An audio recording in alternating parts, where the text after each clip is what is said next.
Our federal government has enacted an emergency measures while the Freedom Convoy is conducting a lawful demonstration. We recognize that there is a democratic process within which change occurs, and we have no intention of acting outside the realm of this democratic process. As we have all observed over the past weeks, Canadians are increasingly raising their voice in concern about the loss of fundamental rights and freedoms. During our convoy across Canada, and while we have been here in Ottawa, we have heard from Canadians about what they would like to see and happen next. We have put in writing what we have heard. Tonight, we have sent our roadmap to freedom to all federal and provincial leaders. I will read that to you now, with pleasure.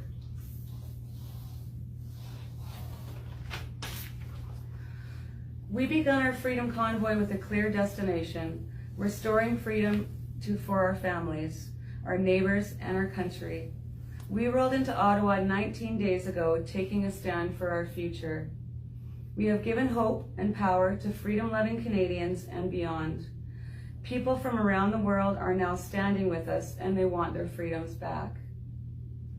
Our message to all government has been clear from the start. We want our freedoms restored. To say the least, our government reactions to COVID and the restrictions imposed on our lives, kids, and businesses over the last 2 years have been very difficult for everyone. Families have been separated, kids have lost education and social development, people have been censored, bullied, and shamed. People have lost their jobs and their livelihoods. We have lost our fundamental rights and freedoms. Worst of all, so many Canadians have lost hope. We are calling on all governments in Canada to restore the rights and freedoms of Canadians and set concrete limits so governments can't easily abuse our rights and limit our freedoms again. It is now time for serious and immediate action by our governments. We call upon our governments to restore the rights and freedoms to all Canadians. How? 1. End all vaccine mandates for all Canadians, truckers, travelers, employees, healthcare workers, law enforcement agents, and soldiers. 2, cancel provincial and municipal vaccine passports and masking requirements. 3, end all state of emergency declarations.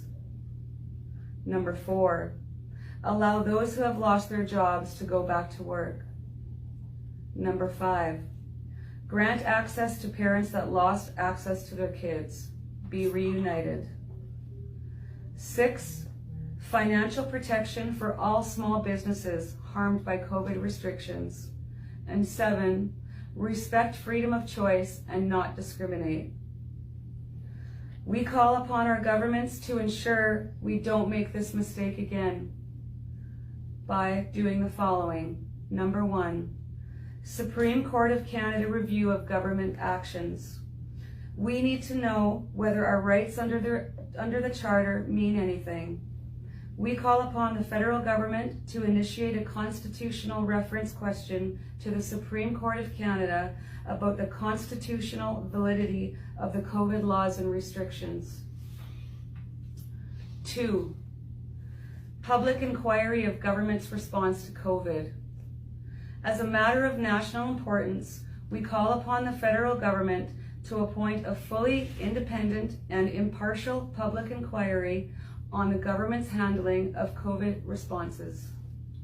We need to know what went wrong, what caused governments to so easily trample our rights and freedoms and cause so much harm to our people and our nation.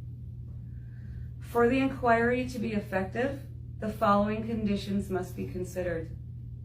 A, the inquiry members to be selected by an all-party parliamentary process.